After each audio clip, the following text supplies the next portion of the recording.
Kalau kita bicara soal MotoGP hari ini, ada satu pertanyaan besar yang terus muncul. Kenapa pabrikan Jepang begitu tertinggal dari Eropa? Dan yang lebih penting, siapa yang sebenarnya paling dekat untuk bangkit? Honda atau Yamaha? Masalah utamanya bukan sekadar soal mesin atau aerodinamika. Akar persoalannya ada di perbedaan budaya kerja. Pabrikan Jepang dikenal sangat konservatif.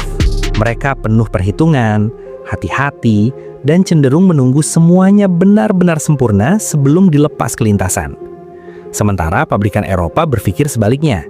Coba dulu, gagal nanti diperbaiki. Dan perbedaan mentalitas inilah yang membuat jarak performa semakin terasa. Tapi menariknya, Honda mulai membuktikan bahwa perubahan itu mungkin. Lihat saja datanya. Pada musim 2024, Honda hanya mengoleksi 75 poin. Sekarang, lebih dari 260 poin. Lonjakan yang tidak bisa dianggap kebetulan. RC213V kini jauh lebih rider-friendly. Motor ini tidak lagi menghukum pembalapnya seperti era sebelumnya. Crash yang masih terjadi, menurut Romano Albesiano dan Luca Marini, bukan karena motornya, melainkan karena gaya balap dan seberapa besar risiko yang diambil masing-masing rider. Honda juga mulai menunjukkan kekuatan mesin baru. Di Sepang, mereka bahkan mampu bersaing di lintasan lurus dengan Ducati. Tentu, hasil di Sepang belum menjamin konsistensi di semua sirkuit. Tapi satu hal jelas, arah pengembangan Honda sudah kelihatan. Sekarang kita geser ke Yamaha, dan disinilah tekanannya benar-benar terasa. Fabio Quartararo sudah memberikan ultimatum. Motor yang kompetitif harus hadir sejak awal musim 2026.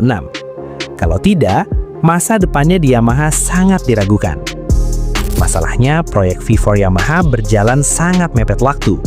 Mesin ini baru diuji dalam jumlah yang sangat terbatas. Bahkan Augusto Fernandez secara jujur mengatakan, Yamaha belum siap, dan ia sendiri tidak yakin motor ini akan kompetitif di seri pembuka 2026. Yang lebih mengkhawatirkan, masalahnya bukan di adaptasi rider. Quartararo sudah menegaskan bahwa ia tidak punya masalah dengan V4. Masalahnya justru di karakter motor yang masih terasa sama saja seperti inline-4 sebelumnya. Artinya apa? Yamaha belum benar-benar keluar dari bayang-bayang filosofi lamanya. Dan di titik inilah perbedaannya makin jelas. Honda mungkin belum sempurna, tapi mereka tahu sedang menuju kemana.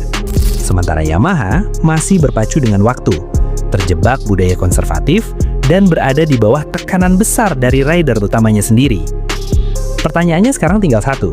Apakah Yamaha akan berani mengambil risiko sebelum semuanya terlambat? Atau Honda lah yang justru lebih dulu kembali ke papan atas MotoGP? Jawabannya akan segera kita lihat. Bukan di kata-kata, tapi di lintasan.